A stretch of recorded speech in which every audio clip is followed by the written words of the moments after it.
تو یہ تو ممکن نہیں ہے کہ کسی بھی معاشرے میں کوئی شخص اپنے لیے چلنے کا راستہ، عادات، رویے، رسوم، تقویم، عادات، تمدن، طرز زیست اور انداز معاشرت بالکل منفرد اپنا ہی رکھے اور اس طرح وہ زندگی گزارے، ایسا کسی بھی معاشرت میں نہیں پایا جاتا، چاہے وہ کفر کی معاشرت ہے یا اسلامی معاشرت ہے یا کوئی دینی معاشرت ہے۔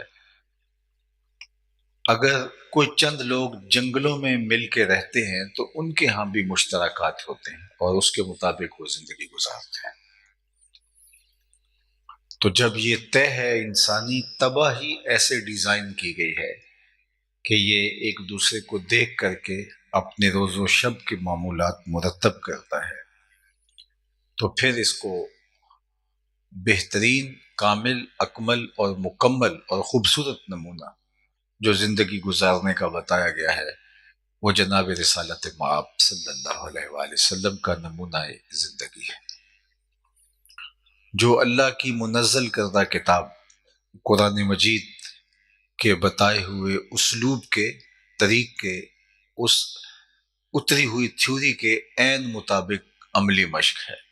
ام المومنین سیدہ عائشہ رضی اللہ تعالی عنہا سے جب پوچھا گیا حضور کی سیرت کے بارے میں تو انہوں نے برجستہ کہا کان خلقہ القرآن، اے پوچھتے والے اگر تو آپ کو دیکھنا چاہتا ہے، طرز زندگی ملاحظہ کرنا چاہتا ہے تو قرآن کھول کے بیٹھ جائے، جہاں قرآن نے حکم دیا وہاں حضور پائے جائیں گے، اور جہاں سے قرآن نے روکا وہاں آپ کو حضور نہیں ملیں گے۔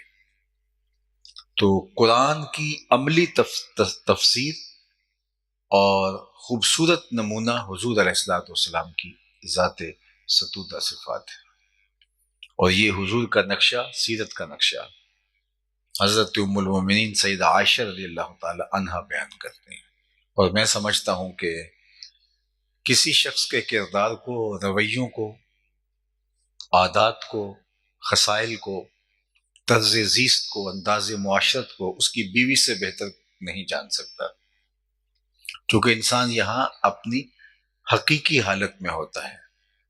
ایک شخص گاہک سے ہنس ہنس کے بات کر رہا ہو تو یہ کہنا مشکل ہے کہ وہ خلیق ہے اور بہت خوش مزاج ہے، ہو سکتا ہے یہ اس کی کاروباری مجبوری ہو۔ جن دنوں کے اندر الیکشن کا ڈرامہ لگتا ہے تو اگر کوئی شخص ووٹ مانگنے آیا ہے اور بڑی نرمی سے، لجاجت سے، میٹھے دل آویز لہجے میں آپ سے مخاطبت کرتا ہے تو یہ اندازہ لگانا مشکل ہے کہ یہ اس کا حقیقی طریق ہے یا یہ اس کا معروضی رویہ ہے، کیونکہ سیرت جو ہے وہ کسی چیز کی حقیقی حالت کو کہا جاتا ہے، اصلی حالت کے لیے سیرت کا لفظ بولا جاتا ہے۔ قرآن مجید میں اٹھائیے، جب فرعون نے جادوگر بلا لیے اور حضرت موسیٰ علیہ السلام کے معاوضے کے لیے ایک میدان میں سب جمع ہوئے تو ان کے ساتھ جو رسیاں تھیں انہوں نے جب وہ پھینکی تو وہ لگ رہا تھا جس طرح یہ لہراتے ہوئے سانپ ہیں، تو کہا اے موسیٰ تم اپنا عصا ڈال دیجئے، تو انہوں نے جب اپنا عصا پھینکا تو وہ اژدہا بن گیا اور ساری پھینکی ہوئی رسیوں کو نگل گیا۔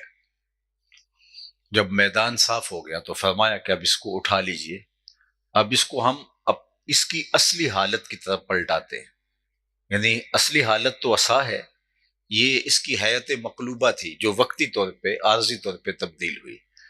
تو وہاں قرآن نے جو لفظ استعمال کیا سَنُعِيدُهَا سِيرَتَهَا الْأُولَى، ہم اب اس کو اس کی حقیقی اصلی حالت کی طرف پلٹاتے ہیں۔ تو وہاں جو لفظ استعمال کیا ہے اس کی اصلی حالت کے لیے وہ سیرت کا لفظ سَنُعِيدُهَا سِيرَتَهَا الْأُولَى، تو کسی شخص کی حقیقی حالت ہی اس کی سیرت ہوتی ہے، اور حقیقی حالت کہاں معلوم ہوگی؟ وہ اس کے بے تکلف دوستوں میں معلوم ہوگی، اس کے خاندان کے لوگ بتائیں گے، اس کے قریبی لوگ بتائیں گے، اور بیوی سے بڑھ کر کون ہے جو کسی شخص کی حقیقی حالت کو بیان کر سکتا ہے۔ تو ام المومنین جب حضور کی سیرت کا نقشہ بیان کرتی ہیں تو کتنی ان کی بات دل کو لگتی ہے اور کیا انہوں نے حضور کی سیرت کا نقشہ کھینچا ہے، اس سے جامع انداز کیا ہو سکتا ہے؟ انہوں نے کہا کان خلقہ القرآن، میں تمہیں ایک ایک بات کیا بتاؤں، قرآن کھول کے بیٹھ جاؤ۔ قرآن جن کمالات سے مزین کسی شخص کو دیکھنا چاہتا ہے تو وہ آپ کو یہاں ملیں گے، جن اخلاق کا حامل کسی کو دیکھنا چاہتا ہے تو وہ آپ کو یہاں ملیں گے۔ قرآن جن امور سے منع کرتا ہے تو آپ کو شمع بھر بھی وہ چیز یہاں نہیں ملے گی، یہاں نہیں آپ کو نظر آئے گی۔ کان خلقہ القرآن۔ اب ام المومنین سیدہ خدیجہ الکبریٰ رضی اللہ تعالی عنہا، حضور علیہ السلام کی زوجہ محترمہ، ان سے بھی حضور کا سیرت نامہ، حضور کا اسوہ انور پوچھتے ہیں۔ پہلی وحی کے نزول پر حضور کے قلب اطہر پر جو ایک کیفیت آئی قرآن کے نزول کے بعد، ظاہر ہے یہ قرآن تو اگر پتھروں پہ نازل ہوتا تو وہ بھی ریزہ ریزہ ہو جاتے ہیں، پہاڑ بھی قرآن مجید کو برداشت نہ کر پاتے۔ یہ حضور کا قلب اطہر تھا جو قرآن کو سہار گیا، ورنہ فرمایا کہ اگر ہم پہاڑوں پہ بھی اتارتے تو وہ بھی ریزہ ریزہ ہو جاتے، شک ہو جاتے، گوارا نہ کر پاتے۔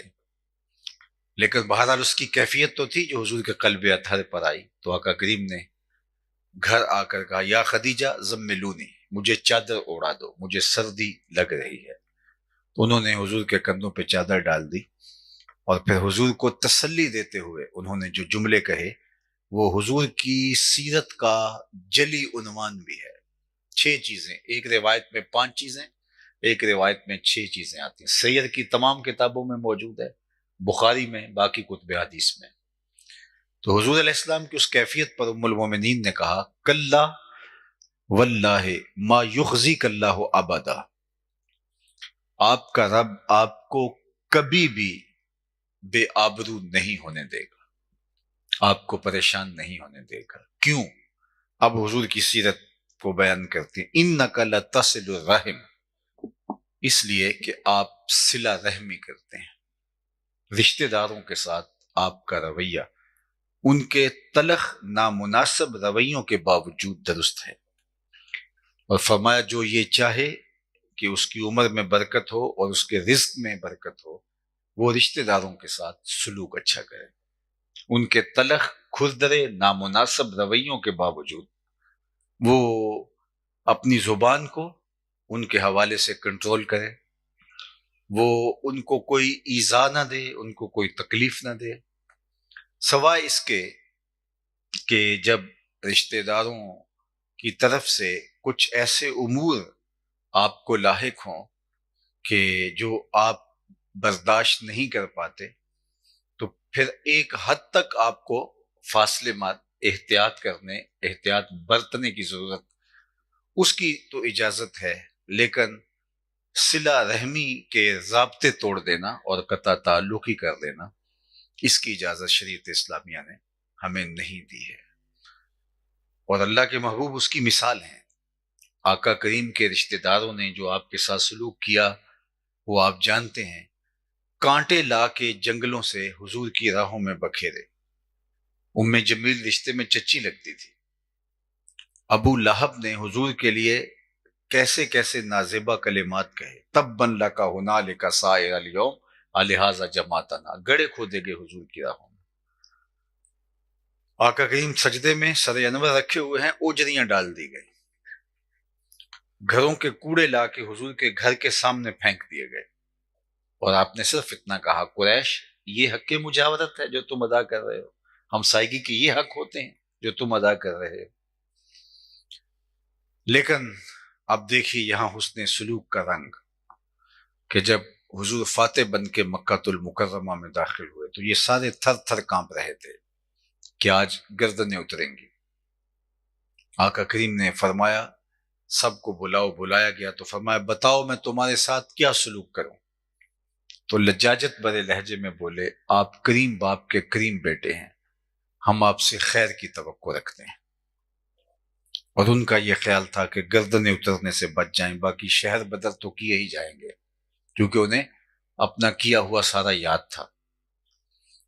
لیکن میرے اور آپ کے آقا و مولا نے کیا کہا؟ وما اذهبوا انتم الطلقاء، جاؤ میں تمہیں سب کو آزاد کرتا ہوں، اور آج میں تمہیں وہی کہوں گا جو میرے بھائی یوسف نے اپنے بھائیوں کو کہا تھا، جو برادران یوسف نے جناب یوسف کے ساتھ کیا تھا۔ ذرا اس کا نقشہ، اس کا تصور بھی ذہن میں آئے تو انسان کب کپا اٹھتا ہے کہ چاند جیسا بھائی کنویں میں پھینک دیا، پھر مالک ابن زغر کے ہاتھوں پھوٹی کوڑیوں کے عوض بیچ دیا، اور آج جب وہ عزیز مصر کے دربار میں کھڑے ہیں اور کہہ رہے ہیں کہ ہمارے ہاں غلہ نہیں ہے اور ہم بھوک سے، افلاس سے، فاقوں سے جان کی بازی ہار رہے ہیں، تو ہمارے اوپر صدقہ کیجئے، ہمارے اوپر مہربانی کیجئے۔ تو تب بولے حال علمتم ما فعلتم بیوسف، تمہیں یاد ہے کہ تمہارا ایک بھائی یوسف بھی ہوا کرتا تھا، تم نے اس کے ساتھ کیا سلوک کیا تھا؟ تو ان کے خیال میں تو یوسف ایک بھولی بسلی داستان ہو گئی، اور واقعہ کنان کا ہے۔ عزیز مصر اور اس کی زبان سے یوسف کا تذکرہ، یہ کیسے جانتا ہے؟ اتنی تیزی کے ساتھ دماغی کوا حرکت میں آئے کہ عزیز مصر، وہ بچپن کی کہانی، 40-45 برس بیت گئے اس بات کو، اور یہ کیا بول رہے ہیں؟ اور پھر تصور میں معصوم یوسف کے خد و خال ابھرنے لگے، اور عزیز مصر کے چہرے کی مشابہت ان خد و خال سے ملتی ہوئی دیکھ کر کے کہا کہ آپ یوسف تو نہیں؟ کالا انا یوسف، ہاں میں ہی یوسف ہوں۔ اب حضرت یوسف پردہ گرا کے چلے جاتے، اور ہیجان کے اندر جو بھائی مبتلا ہوتے وہ ہیجان جان لیوا ہوتا، لیکن اب حضرت یوسف علیہ السلام نے کہا، جب عزیز مصر کے روپ میں کھڑے اور کہا میں ہی یوسف ہوں، اور یہ وہی تھے جنہوں نے اسی پاکیزہ وجود کو کنویں میں پھینکا تھا، اور آج یہ مصر کے تخت پہ بیٹھے ہیں اور بھائی سوالی بن کے حاضر ہیں۔ اور جب یہ ساری کہانی تشت ازبام ہوتی ہے اور انہیں سمجھ آتی ہے یہ تو جسے کنویں میں پھینکا تھا وہ یہاں کھڑا ہے، تو اب ان کے اوپر کیا کیفیت گزری ہوگی؟ ان کو کوئی سزا نہ دی جاتی، صرف تھوڑا انتظار کروا لیا جاتا تو جان لیوا ثابت ہوتا۔ اس ہیجان انگیز لمحوں کو تھوڑی سی طوالت دے دی جاتی تو یہ ہارٹ اٹیک سے مر جاتے۔ یہ ہمارے ساتھ اب کیا ہونے والا ہے؟ لیکن کریم یوسف علیہ السلام کا مزاج دیکھیے، آپ نے کہا کہ میں تمہارے لیے اللہ سے دعا کرتا ہوں، لا تثریب علیکم اليوم، بے فکر ہو جاؤ، آج تم سے کوئی مواخذہ نہیں کیا جائے گا۔ تو کہا آج میں بھی تمہیں وہی کہتا ہوں جو میرے بھائی یوسف علیہ السلام نے اپنے بھائیوں کو کہا تھا۔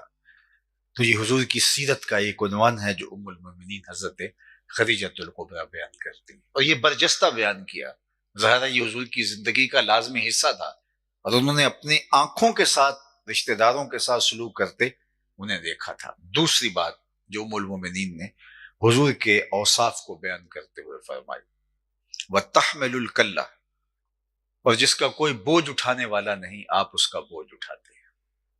اللہ اکبر! اپنے لیے تو سارے جیتے ہیں، کمال اوروں کے لیے جینا ہے۔ انسان اشرف مخلوقات کیسے ہو سکتا ہے اگر وہ اس بنیادی نقطے سے ہی آگاہ نہ ہو؟ آپ نے کبھی درختوں کو بھی اپنا پھل کھاتے نہیں دیکھا ہوگا۔ اپنی چھاؤں میں درخت خود نہیں بیٹھتے، خود جلستے ہیں کڑکتی دھوپ میں، اور اپنی چھاؤں میں بیٹھنے والوں کو ہی ٹھنڈک اور آسودگی دیتے ہیں۔ آپ نے جانوروں کو اپنا دودھ پیتے ہوئے نہیں دیکھا ہوگا، اوروں کے لیے دان کرتے ہیں۔ تو وہ اشرف المخلوقات کاہے کا ہو سکتا ہے جو خود غرض اپنے لیے ہی جیتا ہے اور اوروں کے لیے کبھی اس کے دل میں کوئی ایسی آرزو بھی پیدا نہیں ہوئی؟ تو اشرف تبھی ہوگا جو اوروں کے لیے نافع ہوگا۔ خیر الناس من ینفع الناس، بہتر وہ ہے جو اوروں کے لیے بہتر ہے۔ تو فرمایا انک لتصل الرحم وتحمل الکلہ، جس کا کوئی بوجھ اٹھانے والا نہیں اس کا بوجھ آپ اٹھاتے ہیں، وتکسب المعدوم، اور جس کا کوئی کمائی کرنے والا نہیں اس کی ضرورت آپ پوری کرتے، اس کے لیے آپ کمائی کرتے ہیں، اس کے لیے محنت آپ کرتے ہیں۔ ہم تو خود امیر بننے کے لیے اور امیر سے امیر تر بننے کے لیے امیر تر سے امیر ترین بننے کے لیے دن رات ایک کیا ہوا ہے، لیکن جو کریم اور شریف لوگ ہوتے ہیں ان کی زندگی اس طرح کی نہیں ہوتی۔ وہ اللہ کی مخلوق کو راحت پہنچانے کے لیے، خیر بانٹنے کے لیے، لوگوں کے دکھ کم کرنے کے لیے جیتے ہیں۔ ہم تو صرف کھانے پینے، عیش و عشرت کرنے کے لیے، خاندان، شریکہ برادری، دوسرے لوگوں کو بتانے کے لیے کہ ہم بہت امیر ہو گئے ہیں، بہت اونچے چلے گئے ہیں اور تم حقیر اور کمزور ہو، ہم تو اسی چکر میں رہتے ہیں۔ لیکن جو انسانی قدروں سے آگاہ ہیں وہ ہمیشہ اس بات کا التزام رکھتے ہیں کہ اوروں کے لیے جیا جائے۔ اللہ اکبر۔ علماء نے لکھا کہ رزق کمانے کی 3 نیات ہیں جن کا استحضار ہونا چاہیے۔ اگر ان نیات کے استحضار کے ساتھ رزق حلال کمایا جائے تو وہ عین دین اور عبادت ہے۔ سب سے پہلا مقصد رزق کمانے کا اور نیت جس کا استحضار، جس کا جو ہے وہ یاد ہونا چاہیے، جو نیت جڑی ہو ہمارے رزق کے کمانے کے ساتھ، کہ اپنے آپ کو سوال کی ذلت سے بچانا۔ اس لیے رزق کمایا جاتا ہے کہ میری ضرورتیں جو میرے ساتھ جڑی ہیں، اگر میں خود کماؤں گا نہیں تو مجھے ان ضرورتوں کو پورا کرنے کے لیے کسی کے آگے ہاتھ پھیلانا پڑے گا۔ تو یہ ہے پہلا مقصد رزق کمانے کا، کہ اپنے آپ کو سوال کی ذلت سے بچانا۔ دوسرا مقصد، اللہ مجھے اپنی ضرورت کو پورا کرنے کی توفیق دے تو میرے ساتھ جڑے ہوئے، میرے زیر کفالت جو لوگ ہیں، بچے ہیں، بیوی ہے، بوڑھے ماں باپ بھی ہو سکتے ہیں، چھوٹے بہن بھائی بھی ہو سکتے ہیں جو ابھی کمانے کے لائق نہیں ہوئے، تو ان کی ضرورتوں کو پورا کیا جائے، یعنی اپنے لیے اور اپنے زیر کفالت لوگوں کی ضرورتوں کو پورا کرنے کے لیے کمائی کی جائے۔ یہ دوسری نیت ہے جس کا استحضار ہو۔ تیسری نیت کہ اللہ مجھے اور میرے زیر کفالت لوگوں کی ضرورت سے اگر مجھے زیادہ دے دے تو میں معاشرے کے ان لوگوں کی مدد کروں گا جو کسی وجہ سے کمانے کی اہلیت نہیں رکھتے، کثیر العیال ہیں، اپاہج ہیں، کمزور ہیں، مساکین ہیں، اراملہ ہیں، یتامى ہیں، مساکین ہیں، بے وگاں ہیں، جو کسی وجہ سے کمانے کی اہلیت نہیں رکھتے، تو مجھے میری اور میرے زیر کفالت لوگوں کی ضرورت سے اگر زیادہ ملا تو میں ان کی ضرورت کو پورا کروں گا۔ یہ مقصد 3 ہیں رزق کمانے کے۔ اگر رزق جمع کرنے کے لیے، لوگوں پر اپنا تفوق ثابت کرنے کے لیے، عیش و عشرت کرنے کے لیے، یا اور مقاصد شر اگر ملحوظ ہیں اور ان کے لیے رزق کمایا جا رہا ہے تو وہ حلال رزق بھی وبال ہے۔ لیکن اگر ان 3 نیتوں کے ساتھ حلال رزق کمایا جائے تو وہ رزق باعث رحمت ہے، باعث برکت ہے۔ اللہ اکبر۔ فرمایا التاجر الصدوق الامین مع النبیین یوم القیامہ، سچا تاجر قیامت کے دن پیغمبروں کے ساتھ اٹھایا جائے گا۔ القاسب حبیب اللہ، جو ہاتھ سے کمائی کرتا ہے وہ اللہ کا محبوب ہے۔ کتنا بڑا اعزاز ہے۔ وَتَقْسِبُ الْمَعْدُومَ، آپ اوروں کے لیے کماتے ہیں۔ چوتھی بات، وَتَقْرِ الضَّيْفَ، آپ اونچے درجے کے مہمان نواز ہیں۔ مہمان نوازی یہ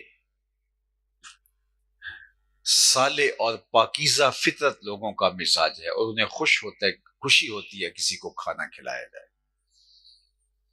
مہمان اپنی قسمت کا کھانا آپ کے دسترخوان سے آ کے کھاتا ہے۔ اپنی قسمت کا کھانا، آپ کی قسمت نہیں اٹھا کے لے گیا، اپنی قسمت کا کھانا آپ کے دسترخوان سے اٹھاتا ہے، رحمتیں لے کے آتا ہے، برکتیں چھوڑ کے جاتا ہے۔ اس لیے خوش دلی کے ساتھ مہمانوں کی مہمان نوازی کی جائے۔ من کان یؤمن باللہ والیوم الآخر فلیکرم ضیفہ، اللہ کے محبوب نے فرمایا جو اللہ اور پچھلے دن پر ایمان لاتا ہے اسے مہمان کی عزت کرنی چاہیے۔ اگر اللہ اور پچھلے دن پر مہمان ہے تو پھر مہمان کی تکریم اس ایمان کی علامت ہے، اس ایمان کی پہچان کا سبب اور ذریعہ ہے۔ ویسے بھی جو اہل اللہ ہوتے ہیں انہیں خوشی ہوتی ہے کسی کو کھانا کھلا کر، کسی کو لباس دے کے، کسی کی ضرورت کی تکمیل کر کے۔ آقا کریم علیہ السلام نے ارشاد فرمایا مسجد نبوی میں 1 مہینے کے اعتکاف سے میں بہتر جانتا ہوں کہ کسی حاجت مند کی ضرورت کے لیے اس کے ساتھ 2 قدم چلا جائے۔ اتنی بڑی بات ہے مسجد نبوی میں اعتکاف کرنا، لیکن اگر کسی ضرورت مند کی ضرورت کو پورا کرنے کے لیے چند قدم آپ چلتے ہیں تو میں اس کو بہتر سمجھتا ہوں، بہتر جانتا ہوں۔ تو لوگوں کی ضرورتوں کو پورا کرنا، مہمانوں کو کھانا کھلانا، کمزوروں کو، لاچاروں کو، مجبوروں کو، فقیر تو یہی کہتے ہیں کہ چولہا جلتا رہے۔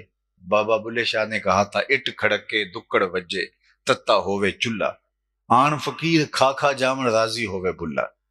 اچھا لگتا ہے کہ ان کا لنگر چلتا رہے اور لوگ عزت نفس کے ساتھ وہاں سے اپنی ضرورت کو پورا کرتے رہیں اور ضرورت کی تکمیل کرتے رہیں۔ اس پر بہت کچھ کہا جا سکتا ہے۔ حضرت سیدنا شیخ عبد القادر الجیلانی علیہ رحمہ نے کہا کہ آدھا فقر بھوکوں کو کھانا کھلانا اور برہنہ بدن لوگوں کو لباس پہنانا ہے، باقی ریاستیں، چلے، محنتیں، شب و روز کی سخاوتیں اور دیگر جو امور ہیں وہ سب آدھے زمرے میں آتا ہے۔ آدھا فقر بھوکوں کو کھانا کھلانا اور برہنہ بدن لوگوں کو لباس پہنانا ہے۔ تو اللہ کے محبوب کا وصف نمایاں جو ام المومنین بیان کر رہی ہیں، اللہ اکبر۔ ابھی حضور نے اعلان نبوت نہیں کیا، ابھی حضور نے ایک کیفیت بیان کی، تو آپ کہنے لگی کہ انک لتصل الرحم وتحمل الکلہ وتکسب المعدوم، اور پھر فرمایا وتقری الضیف، جس کا آپ لوگوں کو مہمان نوازی کر کے خوشی حاصل کرتے ہیں۔ اور پھر 5واں وصف حضور کا بیان کیا وتصدق الحدیث، آپ ہمیشہ سچ بولتے ہیں، آپ ہمیشہ سچ بولتے ہیں۔ اللہ اکبر، یہ حضور کا وصف نمایاں ہے۔ میں کہتا ہوں ہمارے اندر جھوٹ کدھر سے در آیا؟ ہم تو اس نبی کی امتی ہیں جن کو کافر بھی صادق اور امین کہتے تھے۔ الفضل ما شاہدت بہ العادہ، عربی کا ایک مقولہ ہے، کمال اسے کہتے ہیں جس کی گواہی دشمن بھی دیں۔ جو نہیں مانتے تھے، انکار کرتے تھے، مقاومت میں مقابل آ گئے، مخالفت کی، کیا کچھ نہیں کیا، تلواریں اٹھائیں مقابلے میں، قتل کے منصوبے تیار کیے، دار الندوہ میں بیٹھ کے سازشیں تیار کی، گھر کا گھیراؤ کر لیا، چراغ زندگی بجھانے کی کوشش میں لگے رہے اور ہر طرح راستہ روکنے کی کوشش کی، لیکن ان سے بھی پوچھیں تو وہ بھی کہتے ہیں صادق بھی یہ ہیں، امین بھی یہی۔ یہ کردار ہے۔ میں اور آپ اپنے کردار پر غور و فکر کریں کہ ہم کھڑے کہاں ہیں۔ دشمن بھی صادق اور امین کہتے تھے، سچا کہتے تھے۔ یہ حضور کا وصف ایک نمایاں تھا۔ اللہ اکبر۔ بلکہ جب حضور نے جبل صفا پہ سنادید قریش کو بلایا اور ان کو اللہ کی دعوت دینے لگے، تو سب سے پہلے یہ پوچھا کہ لوگوں، اگر میں کہوں کہ پہاڑ کی دوسری جانب ایک لشکر آ رہا ہے جو تمہیں تاخت و تاراج کر دے گا، تمہارے اوپر حملہ آور ہوگا، تو میری بات مان لو گے؟ تو انہوں نے کہا نظر نہ بھی آیا تو ہم کہیں گے ہم اندھے ہیں، آپ سچے ہو، اس قدر آپ کی صداقت پہ یقین ہے۔ تو آقا کریم نے فرمایا اگر اتنا تمہیں میرے اوپر یقین ہے تو مان لو اللہ ایک ہے۔ میں اس وحدہ لا شریک کا پیغام لے کر آیا ہوں۔ یہ الگ بات ہے، وقتی طور پہ انہوں نے انکار کیا لیکن سوچنے پہ مجبور ہو گئے، جو کل سچا تھا وہ آج بھی سچا ہے۔ اور جب حضور کے گھر کا گھیراؤ کر کے حضور کی زندگی کا چراغ بجھانے کے لیے درپے ہوئے، آپ جانتے ہیں کہ حضور علیہ السلام نے حضرت علی المرتضیٰ کو اپنے بستر پہ لٹایا تھا اور کہا تھا کہ ان کی امانتیں دے کے تم بھی صبح مدینے چلے آنا۔ تو گویا یہ اس بات کا اعلان ہے کہ جو جان کے دشمن ہیں ان کی امانتیں بھی حضور کے گھر میں پڑی ہوئی ہیں۔ یہ تھا حضور کا وصف اور آقا کریم کی صداقت، حضور کی دیانت اور امانت داری کا رنگ اور جمال۔ آج ہمارا تاجر کہتا ہے کہ جھوٹ نہ بولے تو سودا ہی نہیں بکتا۔ میں کہتا ہوں کہ جاپان کیسے بیچ لیتا ہے، پوری دنیا میں فروخت کر رہا ہے، سچ بول کے دے رہا ہے۔ ہم کہتے ہیں جھوٹ نہ بولے تو سودا ہی نہیں بکتا۔ یہ منطق تراشی کہاں سے؟ ہم تو اس درسگاہ میں نہیں پڑھے جہاں جھوٹ سکھایا جاتا ہے اور جھوٹ کو فن قرار دیا جاتا ہے۔ ہمارے آقا و مولا تو صادق اور امین تھے. میرے اور آپ کے آقا و مولا سے جب پوچھا گیا کہ مومن بزدل ہو سکتا ہے، فرمایا نہیں، بہادر ہوتا ہے. لیکن ہو سکتا ہے کبھی بزدلی کر جائے، آخر بشر ہی تو ہے. پھر پوچھا گیا مومن بخیل ہو سکتا ہے، فرمایا نہیں، سخی ہوتا ہے. لیکن ہو سکتا ہے کبھی بخل بھی کر جائے، آخر بشر ہی تو ہے.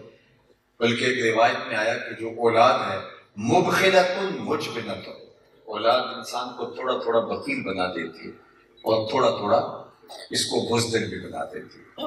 جب اولاد نہیں ہوتی تو انسان مشکل جگہ پر چھلانگ لگانے سے نہیں ڈرتا، لیکن اولاد ہو جائے تو وہ 100 بات سوچتا ہے کہ کوئی میرا انتظار کر رہا ہے.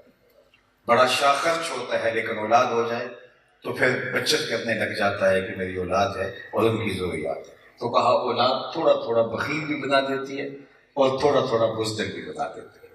لیکن مومن کی فطرت کیا ہے کہ وہ بہادر ہوتا ہے.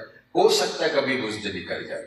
مومن کی فطرت کیا ہے؟ وہ سخی ہوتا ہے، لیکن ہو سکتا ہے کبھی اس سے بخل بھی سرزد ہو جائے. یہ دو باتیں حضور نے بیان فرمائی. تیسرا سوال حضور علیہ السلام سے کیا گیا، مومن جھوٹا ہو سکتا ہے؟ فرمایا جھوٹا نہیں ہو سکتا.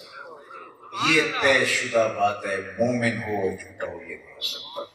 مجھے اور آپ کو اپنے ایمان کو، اپنی باطنی حالت کو پرکھنا ہے تو ہم اس زاویے سے پرکھ سکتے ہیں کہ ہماری زندگی میں کہیں جھوٹ تو نہیں ہے. اگر جھوٹ ہے تو پھر اندر کی دنیا لٹ چکی ہے. مومن ہو اور جھوٹا ہو یہ نہیں ہو سکتا.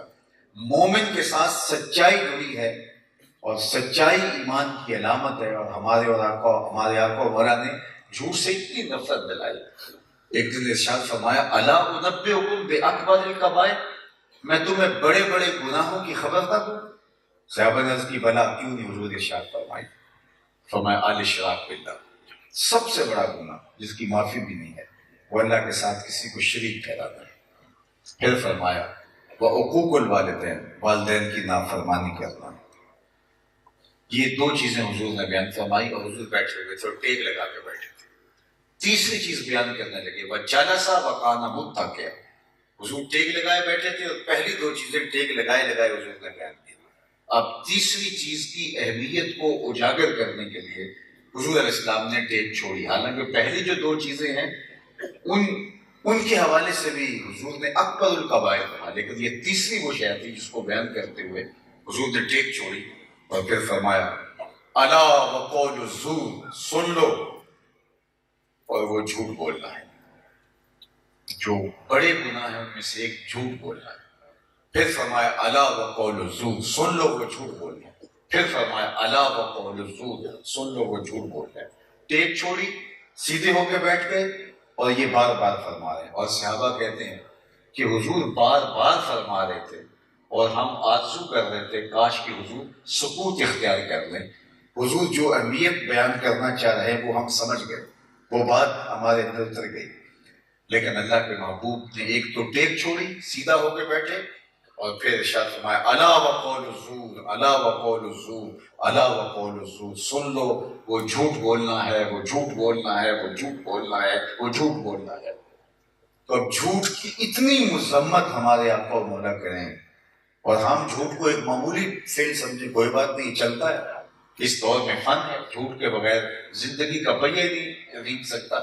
لہٰذا ضروری ہے کہ زندگی میں جھوٹ بھی ہونا چاہیے. کاروبار میں بھی جھوٹ اور ملازمت میں بھی جھوٹ، تجارت میں بھی جھوٹ، حتیٰ کہ ہر شعبے میں جھوٹ ہی جھوٹ ہماری زندگی میں آ کے جڑ گیا. تو برکت کہاں سے آئے؟ جہاں جھوٹ آئے گا وہاں برکت نہیں آئے گی.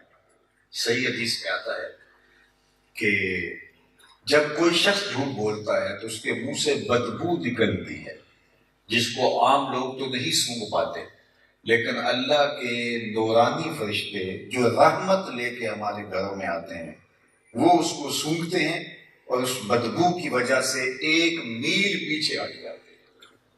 جو رحمت کا پارسل ہمارے گھر دینے آ رہے تھے، جھوٹ کی عفونت کی وجہ سے وہ 1 میل پیچھے چلے جاتے ہیں.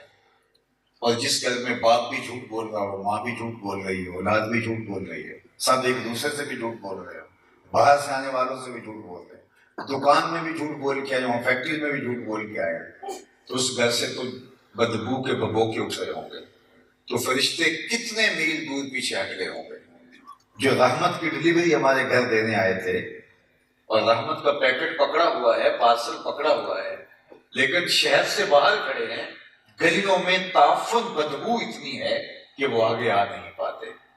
اور جب مسلسل رحمت ہم وصول نہیں کر پا رہے، فرشتے آ نہیں رہے، تو گھروں میں نحوستیں پھیل گئی، ہم گھبرا گئے، اور پھر ہم سمجھا کہ کسی نے جادو کر دیا ہے، کسی نے تعویذ ڈال دیے ہیں، اور کسی نے بندش کر دی ہے، اور پھر بھاگے عاملوں کے پاس۔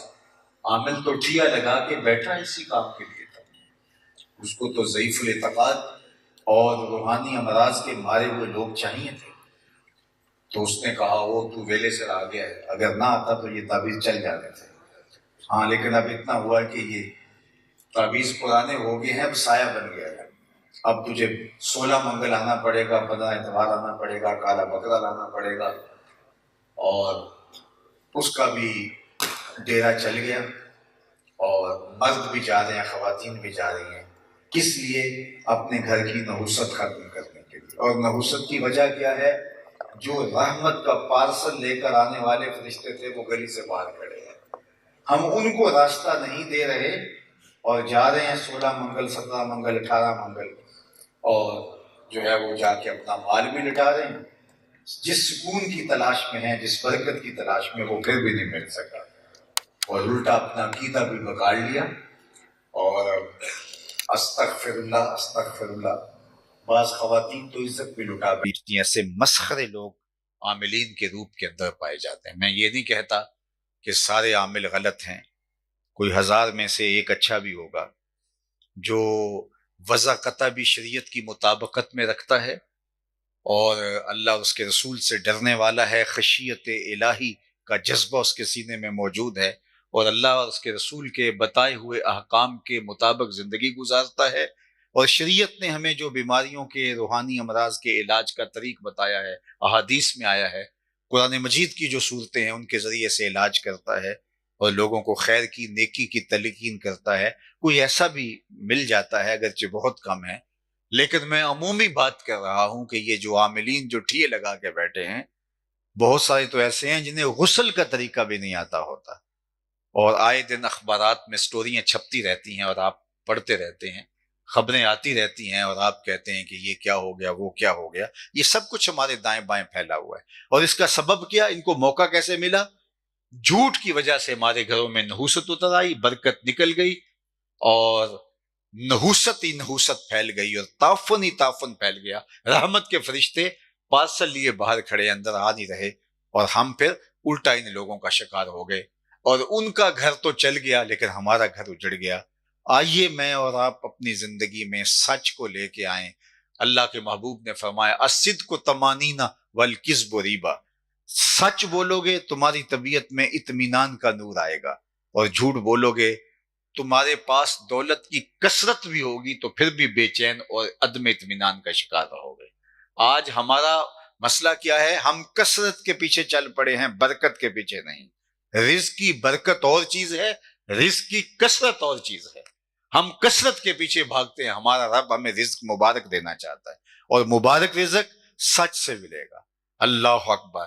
جھوٹی قسموں سے آپ سودا تو بیچ لو گے، برکت نہیں ہوگی، لیکن اگر سچ سے تھوڑا بھی بیچو گے تو وہ جو تھوڑا مال بھی ہاتھ میں آئے گا، اللہ تعالیٰ اس کے اندر بھی برکتیں اور رحمتیں ڈال دے گا، اور اپنی کرم نوازیاں آپ کو مجھے نصیب کرے گا۔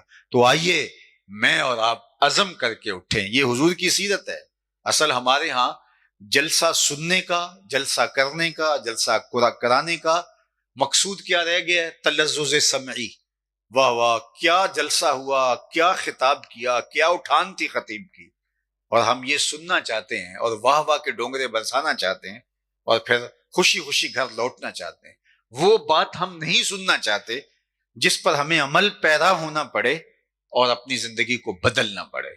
تو 100 سال بھی یوں جلسے سنتے رہیں گے جس میں ہم عمل کی طرف نہیں آئیں گے تو وہ ہمارے لیے نافع نہیں ہوں گے، اور اگر ہم عمل کی راہوں کے مسافر ہوں گے، خیر کی طرف بڑھیں گے، تو اٹھنے والا ہر قدم منزل کی طرف قریب سے قریب طرح میں کرتا چلا جائے گا۔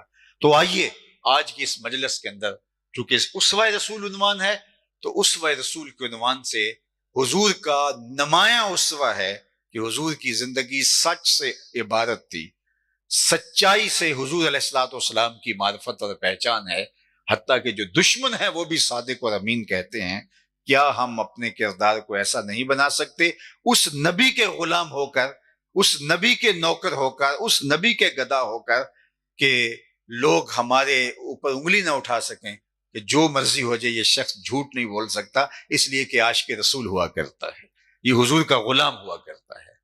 میری غلامی کا ثبوت میری پگڑی سے نہیں، میری غلامی کا ثبوت یہاں لگے ہوئے بیج سے نہیں، میری غلامی رسول کا ثبوت میرے کڑکتے گرجتے نعروں سے نہیں، میری غلامی کا ثبوت میرے رویے سے ملے گا، میرے طرز زندگی سے ملے گا۔ میں کسی سے کاروبار کرتا ہوں تو کاروبار میں اس کے ساتھ کیسا ہوں، میں نے کیا رویہ کیا، اس سے پتہ چلے گا کہ میرے اوپر حضور کی غلامی کا کتنا اثر ہے۔ میرا رنگ، میرا ڈھنگ، کوئی میرے سے رشتہ داری کرتا ہے تو پھر اس کو پتہ چلے کہ یہ غلام ہے، عاشق رسول ہے، تو اس نے تو میرے سے فراڈ نہیں کیا، دھوکہ نہیں کیا۔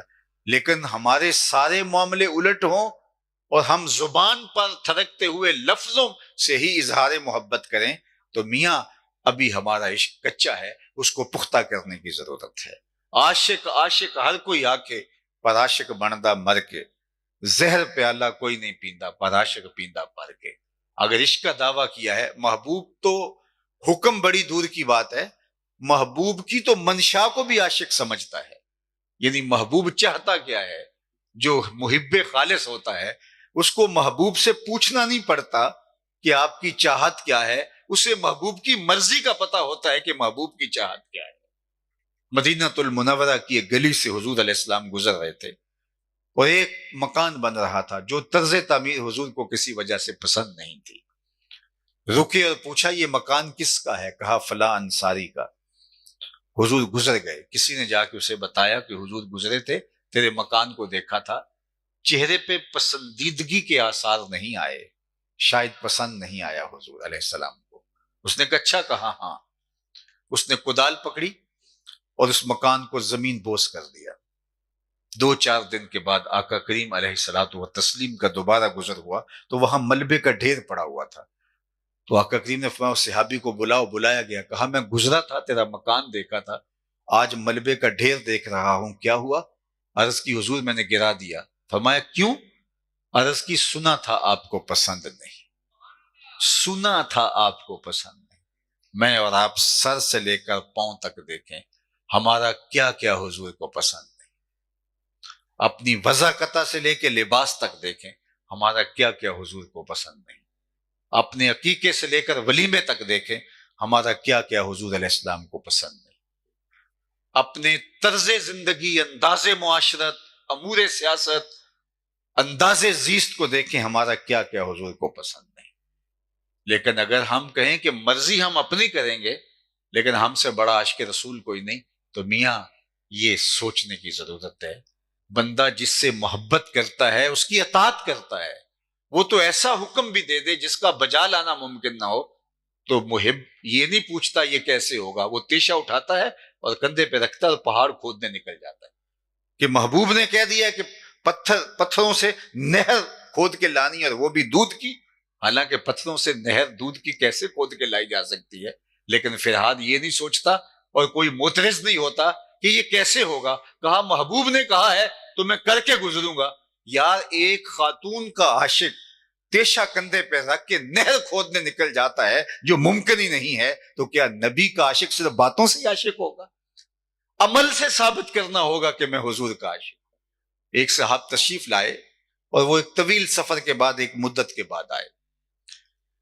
انہوں نے حضور سے سلام عرض کرنا چاہا لیکن آقا کریم نے رخ پھیر لیا، تو جدھر رخ پھیرا تو ادھر سے جا کے سلام کیا، تو حضور نے پھر رخ پھیر لیا۔ اب سمجھ گیا کہ حضور ناراض ہیں، لیکن اسے یہ سمجھ نہیں تھی کہ ناراضگی کا سبب کیا ہے۔ ہمیں تو اگر پتہ چل جائے کہ کوئی بزرگ، استاد، والد، مرشد ناراض ہے اور ہمیں ناراضگی کا علم نہ ہو تو ہم خود ناراض ہو جاتے ہیں، لیکن وہ صحابہ کو پوچھتا پھرتا ہے کہ حضور ناراض ہیں، مجھے سمجھ نہیں، آپ بتا سکتے ہیں کہ ناراضگی کی وجہ کیا ہو سکتی ہے؟ تو انہوں نے سوچا اور کہا ہاں، یہ جو تو نے سونے کی انگوٹھی پہن رکھی ہے یہ حضور علیہ السلام منع فرما چکے، اس کو آتش دوزخ کا انگارہ قرار دیا ہے، تو شاید ناراضگی کا سبب یہ ہو۔ وہ آگے بڑھے انگوٹھی اتار کے حضور کو پیش کرتے ہوئے کہا حضور اس وجہ سے ناراض ہیں، یہ رہی۔ آقا کریم نے وہ انگوٹھی پکڑی اور یوں پھینک دی۔ ناراضگی کا سبب یہی تھا۔ بیٹھ گیا، مجلس برپا ہو گئی۔ جب اختتام کو پہنچی، لوگ واپس پلٹنے لگے، یہ بھی واپس جانے لگے، تو کسی نے اشارہ دیا وہ انگوٹھی تو اٹھا لو، تم تو نہیں پہن سکتے، تمہاری بیوی تو پہن سکتی ہے۔ تو صحابی نے جو جواب دیا وہ جواب سنیے اور میری گفتگو اختتام کی طرف بڑھ جائے گی۔ تو حضور نے وہ پھینک دی تو جانے لگے، تو کسی نے کہا کہ وہ اٹھا لو، آخر ہے تو قیمتی دھات، تم تو نہیں پہن سکتے، تمہاری بیوی پہن لے گی۔ تو صحابی نے جواب دیا سنو، واللہ لا آخذہ وقد طرحہ رسول اللہ صلی اللہ علیہ وآلہ وسلم، اس نے کہا اللہ کی قسم میں اسے کبھی نہیں اٹھاؤں گا جس کو میرے حضور نے پھینک دیا ہے، پڑی رہے، سونا ہے، چاندی ہے، ہیرا ہے، موتی ہے، لال ہے، کچھ بھی پڑا رہے، میں کبھی نہیں اٹھاؤں گا جس کو میرے حضور نے پھینک دیا۔ میں اور آپ اپنے اندر اتر کے دیکھیں، کوئی ایسی عادت تو نہیں اٹھائے پھر رہے جس کو حضور نے پھینک دیا، کوئی ایسا رویہ تو نہیں اٹھائے پھر رہے جس کو حضور علیہ السلام نے پھینک دیا، کوئی ایسی دوستی تو نہیں اٹھائے پھر رہے جس کو آقا کریم علیہ السلام نے پھینک دیا، کوئی ایسی رشتہ داری تو نہیں اٹھائے پھر رہے، کوئی ایسا تعلق تو نہیں اٹھائے پھر رہے، کوئی ایسا کاروبار تو نہیں اٹھائے پھر رہے جس کو حضور علیہ السلام نے پھینک دیا۔ اگر میں ان سے محبت کرتا ہوں، میں ان کا عاشق ہوں، تو پھر میرے عشق کا تقاضا یہ ہے کہ عاشق محب کی ہر بات مانتا ہے، اس کی اداؤں کو بھی اختیار کرتا ہے۔ اس لیے میں اور آپ اپنے عشق کا ثبوت اپنے عمل سے دیں گے، ہمارا رویہ بتائے گا کہ ہم واقع حضور کے غلام ہیں، ہم حضور کے عاشق ہیں۔ نور آنکھوں میں تو چہروں پہ اجالے ہوں گے، مصطفیٰ والوں کے انداز نرالے ہوں گے، دنیا میں بھی ان کے دم سے مقدر چمکا، محشر میں بھی ان کی رحمت کے حوالے ہوں گے۔ میں اگر یہ دعویٰ کرتا ہوں، میرے استادوں سے کسی نے پوچھا تو آپ نے فرمایا یہ نہ ہو کہ لوگ تمہیں پوچھیں کہ تم مسلمان ہوتے ہو، تمہیں بتانا پڑے کہ یہ دیکھو مذہب کے خانے میں اسلام لکھا ہے۔ آپ فرمایا کرتے تھے صاحب نہ کسی کو پوچھنا پڑے نہ تمہیں بتانے کی نوبت آئے، تمہاری وضاحت، طرز زندگی، انداز معاشرت ایسا ہونا چاہیے تم دور سے چلے آ رہے ہو، لوگ دیکھ کے کہیں وہ دیکھو حضور کا غلام آ رہا ہے۔ ہم اپنا ایسا انداز، ایسا طرز زندگی اور ایسا انداز معاشرت بتائیں۔ تو آئیے اسوہ رسول کے اس پاکیزہ عنوان کے ساتھ مجلس نور منعقد کرنے والوں، میں آپ کو مبارکباد دیتا ہوں۔ ادارۃ المصطفیٰ حلقہ، میں سمجھتا ہوں احباب کو مبارکباد دیتا ہوں کہ انہوں نے آپ کو دعوت دی، کئی دنوں سے محنت کر رہے ہیں اور آپ کو بلایا۔ اس کا مقصد آپ کو کوئی لطف انگیز گفتگو سنانا نہ ان کا مقصد تھا، اور شاید آپ بھی اس لیے نہیں آئے۔ یہ 2% یا 1% بھی شاید ہو، اتنا بڑا شہر ہے، لیکن صرف اتنے لوگ جو میاں والی کا 1% یا 2% ہیں، یا شاید اس سے بھی کم ہو، صرف اتنے لوگ یہاں سے آج صرف ایک عزم کر کے چلے جائیں۔ میں آپ سے وعدہ نہیں لیتا، ہاتھ بھی نہیں اٹھواتا، عزم اپنے دل میں، صرف اتنے لوگ جو میرے سامنے بیٹھے ہیں، اگر یہ عزم کر کے چلے جائیں یہاں سے کہ آج کے بعد ہم حضور کی عاشق ہیں، جھوٹ نہیں بولیں گے، تو کل سے دیکھنا آپ کا شہر بدلا بدلا دکھائی دے گا۔ لیکن اگر ہمارا یہ مقصد نہیں ہے، ہم نے سننا تھا اور چلے جانا تھا، تو وہ تو ہم ایک مدت سے سنتے آئے ہیں، آدھی زندگی گزر گئی ہے، باقی آدھی باقی ہے، کسی کی بہت تھوڑی رہ گئی ہے، تو ابھی ہم نے تو پھر یوں تو پھر گزارا ہوتا رہے گا۔ میں اور آپ، ہمیں شعوری طور پہ علم ہے کہ جھوٹ برا ہے، دنیا کا ہر مذہب مانتا ہے کہ جھوٹ برا ہے، ہماری ماں کی تربیت ہے جھوٹ برا ہے، ہمارے باپ کی تربیت ہے جھوٹ برا ہے، ہمارے نبی صادق اور نبی ہے، تو پھر ہم اس کو کیوں نہیں چھوڑ سکتے؟